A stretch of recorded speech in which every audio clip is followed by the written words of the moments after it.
Good evening, everyone. You are watching Social Chatter. First, I want to apologize. We had a bit of a time issue with getting this week's show going, and we also ran into some technical difficulties. But I'm going to give you a recap of everything you missed this week in social media. There were a lot of things that were going on. So first off, I want to start off with probably some of the big news, I guess, and that's probably, at least for me, that's big news. It's the fact that Instagram is rolling out the ability to share your screen to bring in a guest basically during a broadcast. And so the way this works, pretty simple. I'm gonna drop some links here into the chat as well. But so first topic, as I mentioned, is Instagram. They have something called Go Live with Friends.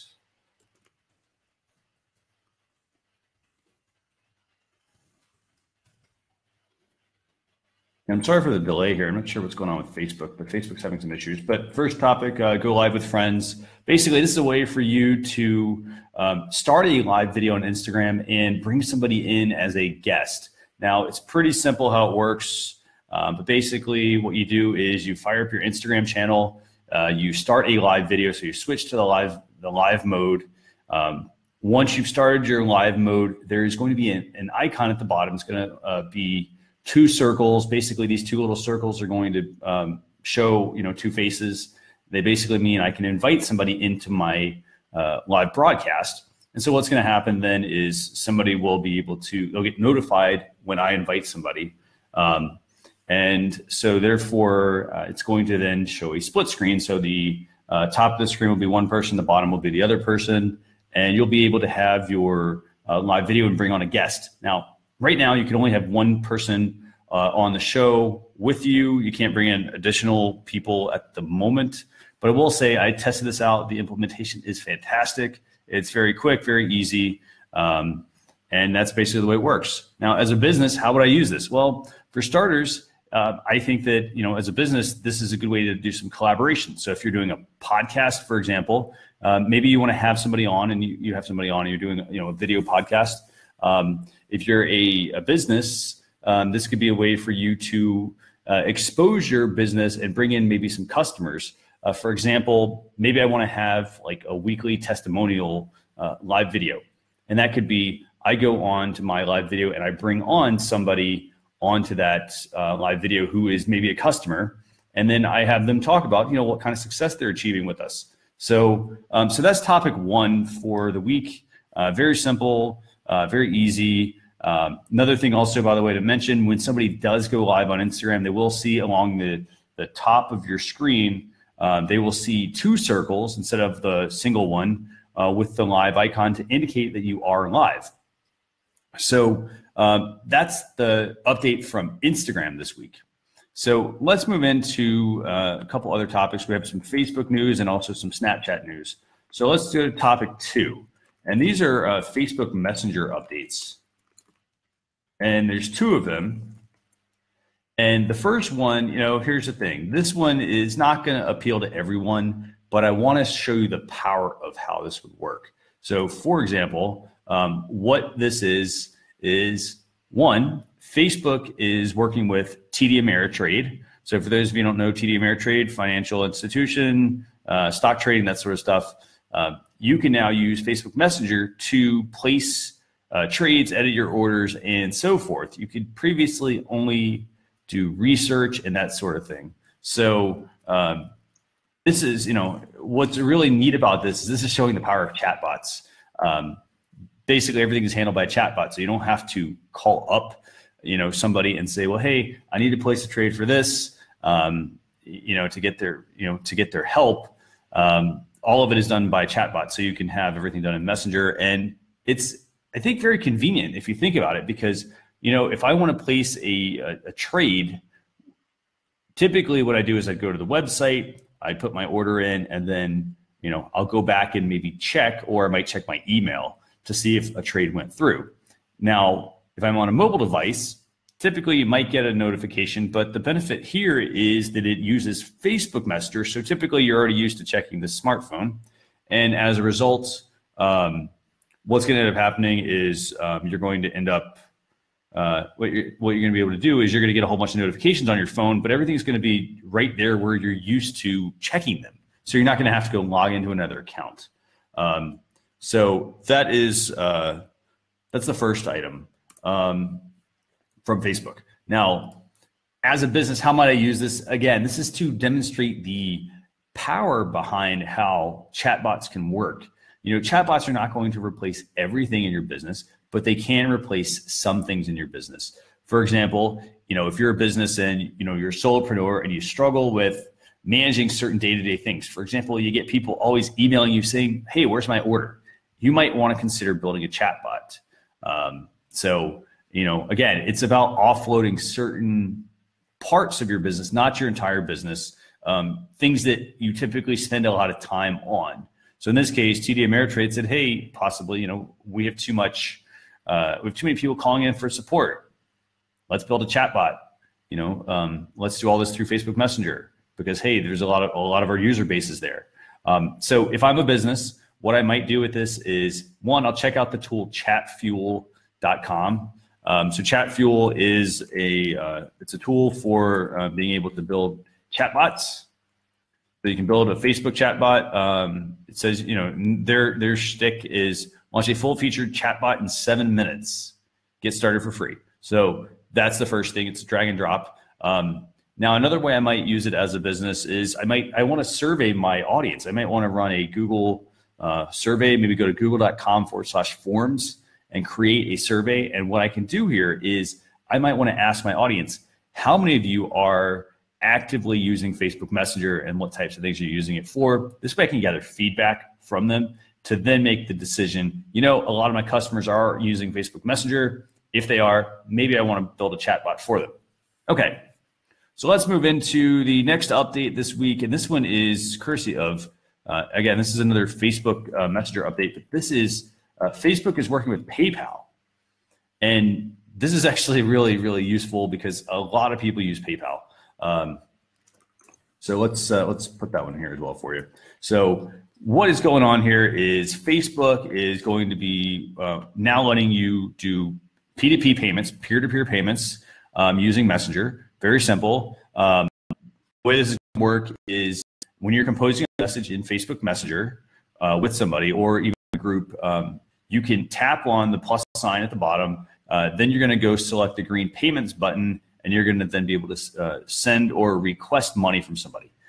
So, here's the thing. As a business, how might I use this? Again, I would recommend having a more streamlined approach to accepting payments, like having a shopping cart or setting up a store on your Facebook page.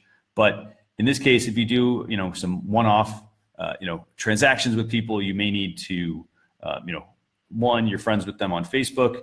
You could go in and you could, have this set up so that it's easy for them to send you money. Now, typically, this is for profiles, but you could use this as well to click payment. So good to see that Facebook is working with PayPal on this. Now, as a business owner, I would love to see this come to not just Facebook Messenger, but also to the Facebook store. So if you go to your Facebook page, you can set up a shop. Now, the reason being is right now they only use Stripe. And I think, a lot of people then have to create a Stripe account because they don't have, they don't typically have one. So I would love to see PayPal get involved with this as well, to let you use PayPal as a checkout option on a Facebook page.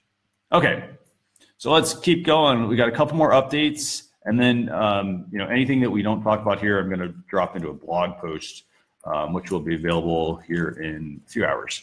So topic number 3, Facebook is adding some new custom audience options. Now, these are really, really, really useful if you are a business owner. So I want to talk about 2 of these. Basically, well, here's the thing. Let's start off with a custom audience. So custom audience lets you basically target people based on certain actions that they've taken.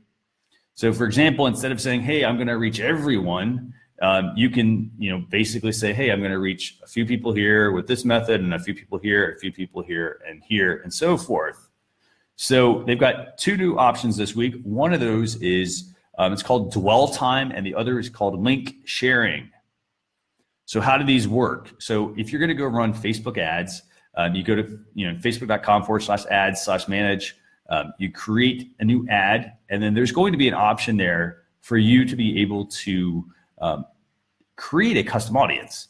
And within this, you're going to see this huge long list, this huge list. So I got to get the camera right here. Huge list of people, or of options, I guess, that you can use to target. So let's talk about what these two options are. So dwell time. This is the ability to create a list of people who have spent time viewing your display advertisements on Facebook or Instagram.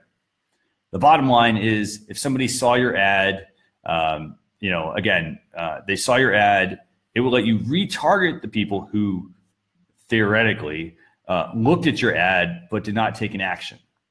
So, that's a good thing. For instance, some people go on Facebook and, hey, they see an ad and they're in the middle of stuff and they forget about it.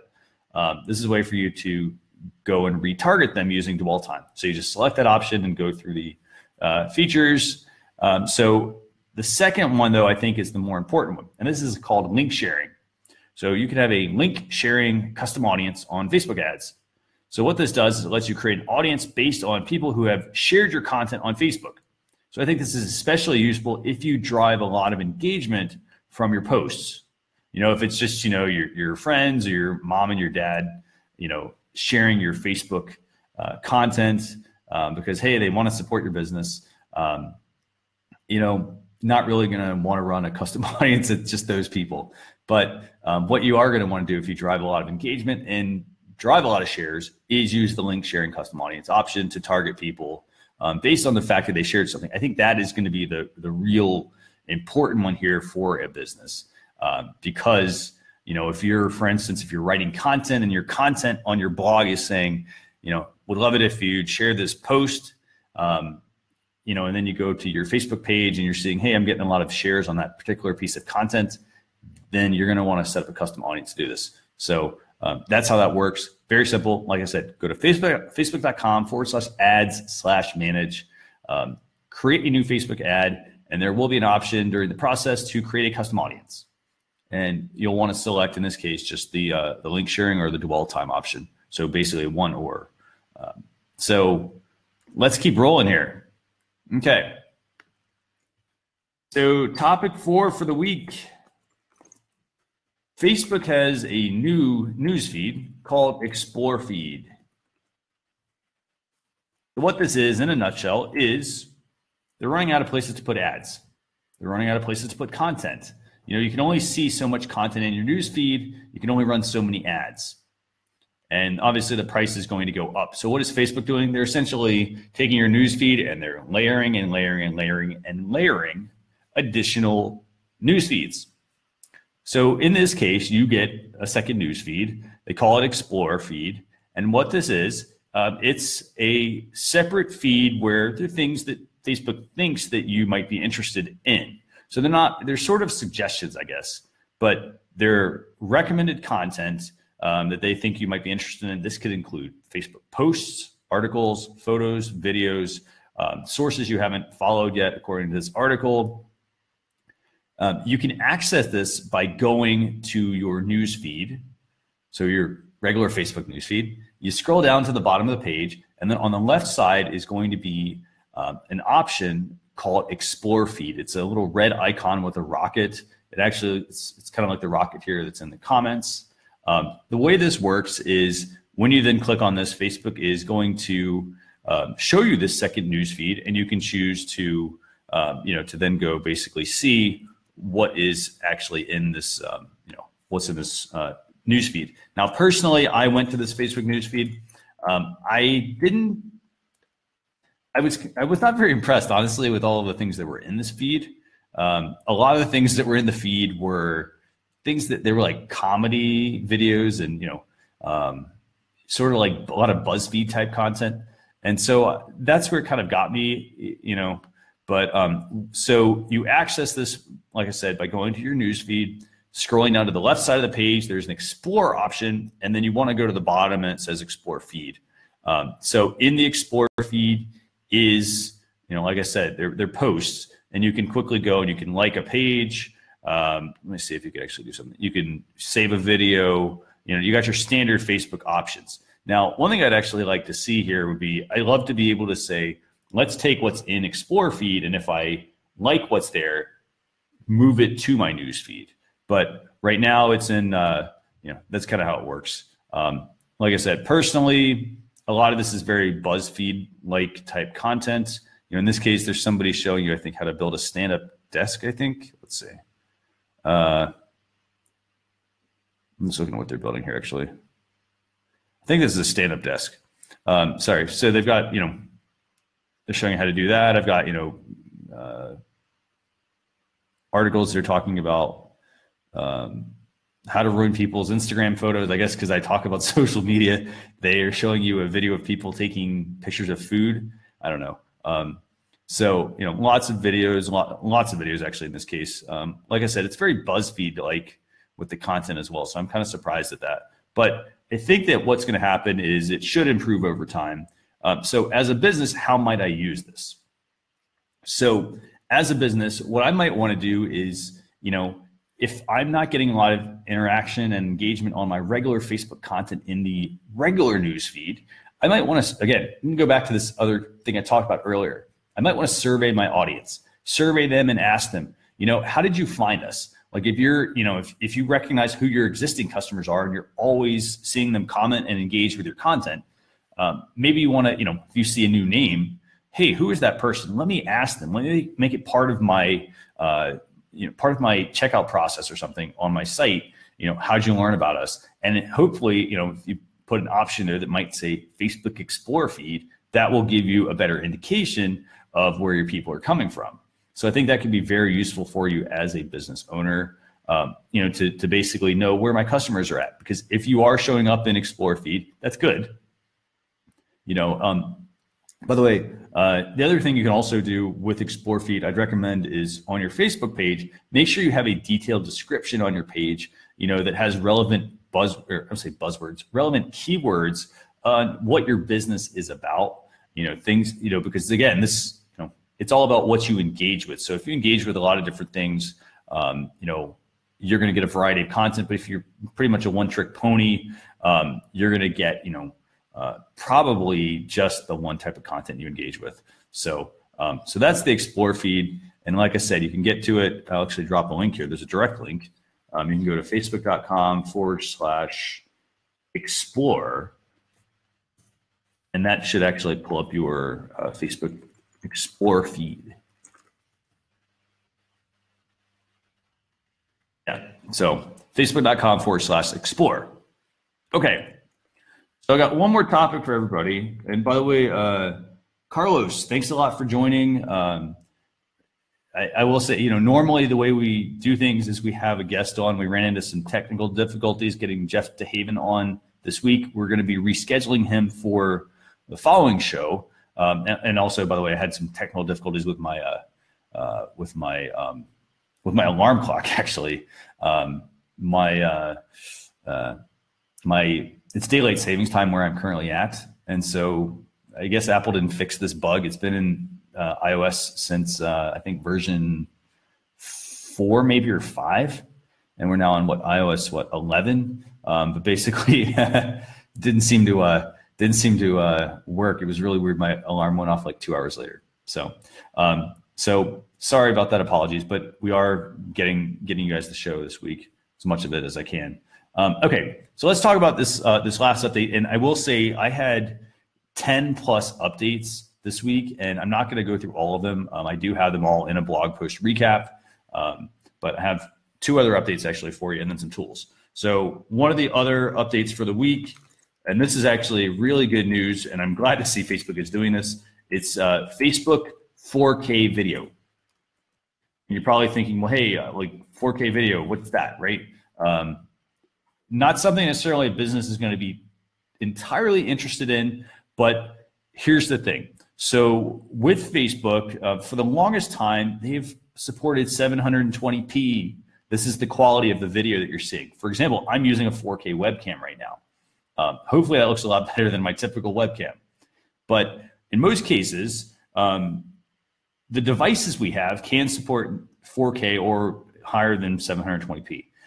So 4K is like right now upper echelon of the quality of content. Next thing you'll probably hear is like 1080p, and then you'll hear 720p. So we're typically more at the 720p angle here.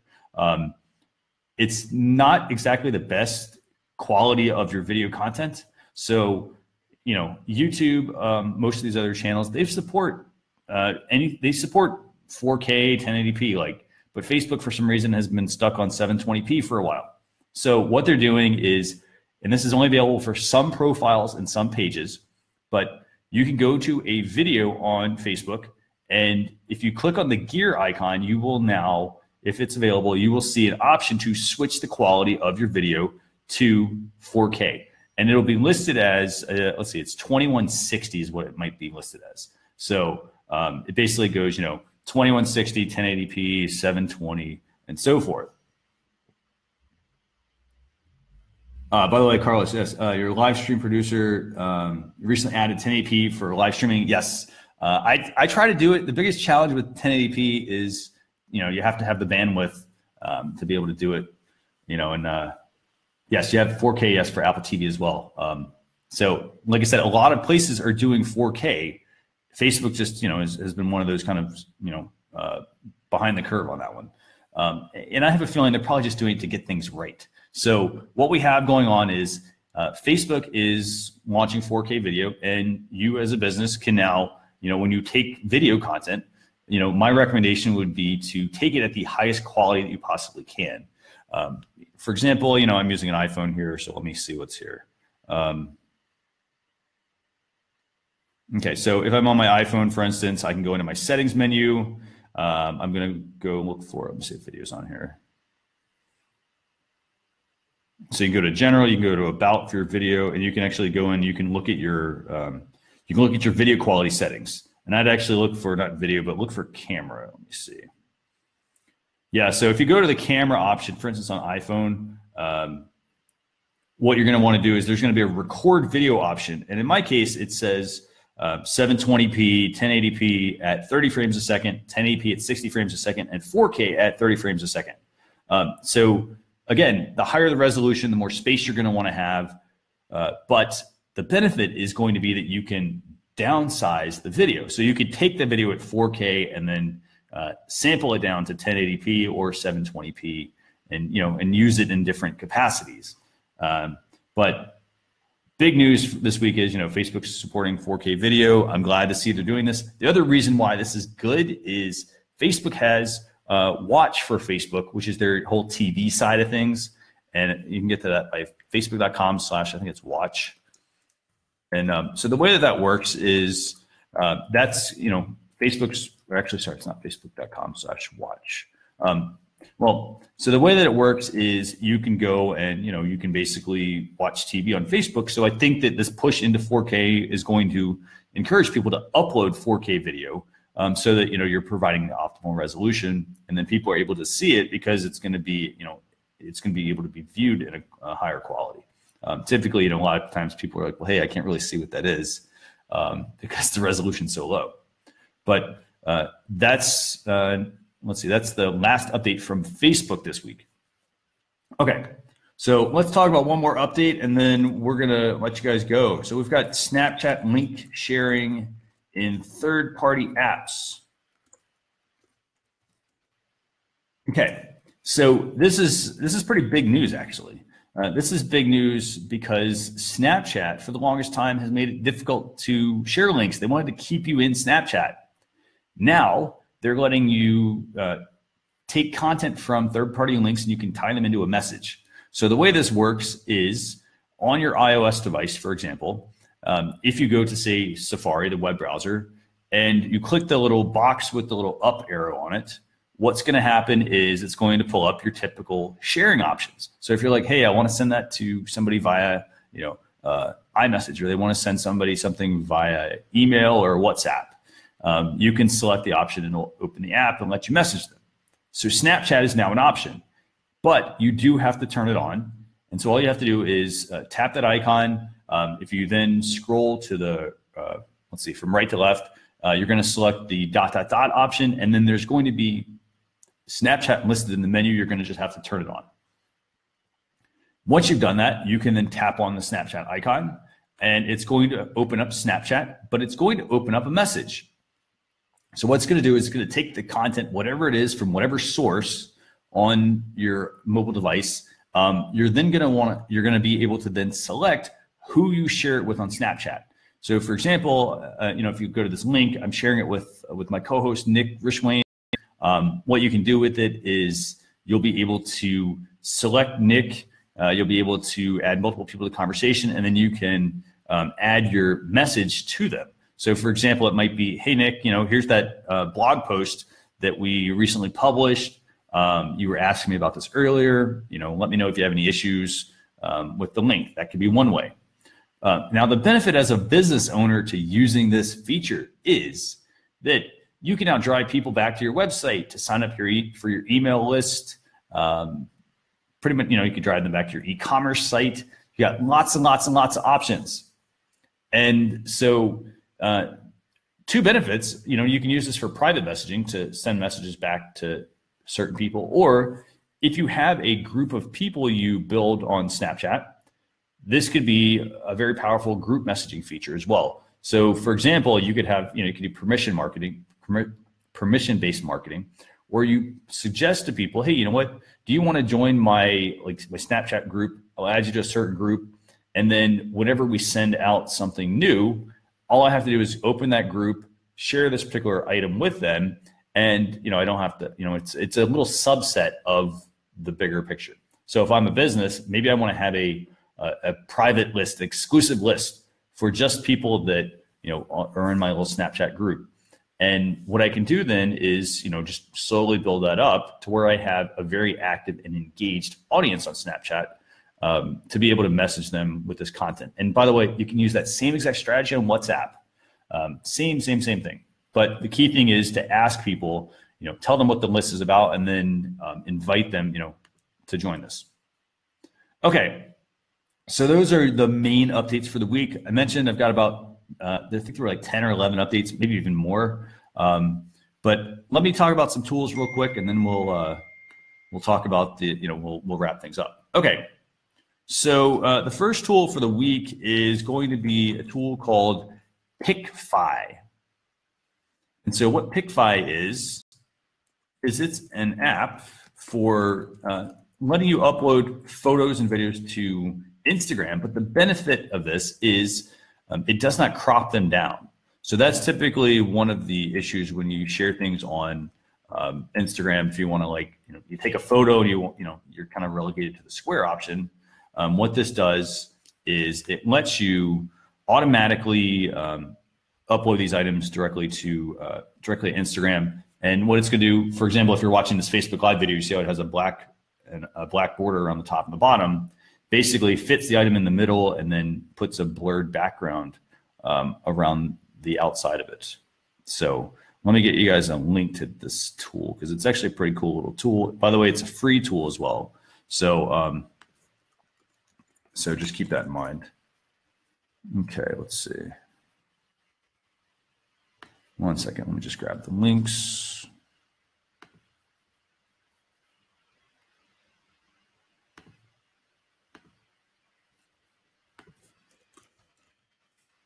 Okay, so we're gonna, so we've got Picfy, that's the first app for the week.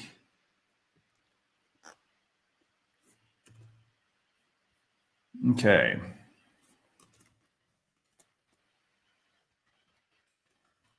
By the way, this is a free app, very neat little app here. Again, that's the one thing about iOS, or I'd say even any mobile device. It's not about having one app that does everything. The power is in being very focused on one particular topic. So in this case, you can have the app on your phone. You might use it every so often, but it's free. It's not going to cost anything, and it's going to get the job done.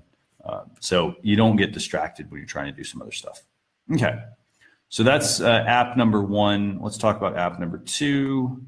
App number two, and this is a very, very, very useful app if you're somebody who, as a business owner, we all want to create graphics, right? Or we need to create graphics. We're becoming more of a visual, we're requiring more visual content. And so how do you go about, creating your graphics? Well, in most cases, people will use Canva and tools like that. I don't mind Canva. I think it's I think it's a good tool, but sometimes, you need to make edits to things before you bring it into Canva. So tool number two for the week is called Pixlr, Pixlr. Dropping a link in here for everybody. It's a free web-based photo editing app. Now, what's really neat about this is typically you'd have to pay thousands of dollars for something like Photoshop to be able to do this sort of thing. Pixlr works in your web browser. It's very, very, very fast, actually, and lets you do layer-based design. And it could be like, hey, I need to remove the background. No need, I could be, for instance, at a, let's say, like you can use it, for instance, on your iOS device, your tablet. You can also use it from the web browser. So you don't always have to have your laptop with you. You don't always have to power up that, resource intensive piece of software you might use. You can do it all through your web browser. So that's the second tool for the week. And I personally, I like this tool. I like having it as a fallback in the case of, hey, I don't want to fire up Photoshop or something. So that's Pixlr. As I mentioned, free app. It's a web-based app. They also have mobile apps as well, but check that out. So that does it for the main topics for this week of Social Chatter. We're going to be back next week. We're going to have, let's see, we're going to have, who we're going to have on next week? Let me just check real quick. So we're going to have on, let's see, pull my list here.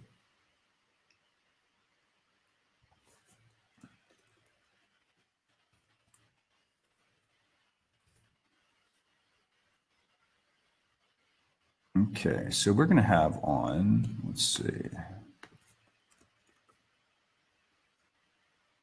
We're going to have on Joey. We're going to have Joey Vital on next week from Indian Law. And, he and I had a really good chat earlier this week. I'm excited to have him on. He's a really great guy, just a lot of energy. And, I think you're going to have a really good guest next week as well. So that's going to do it for Social Chatter for this week. I'm going to be posting a blog post recap here in a couple of hours. That blog post recap is going to be available at socialchefs.com/blog. Again, we're going to have Jeff. We're going to reschedule with Jeff DeHaven. We had some Zoom technical difficulties. I'm not sure, some audio issues there. But I want to thank you for joining. Carlos, thanks a lot for watching tonight. We're going to go, everything will be in a blog post recap, socialchefs.com/blog. And I will see you all next Thursday at 10 p.m. Eastern Standard Time. You all have a great weekend, and thanks a lot for watching.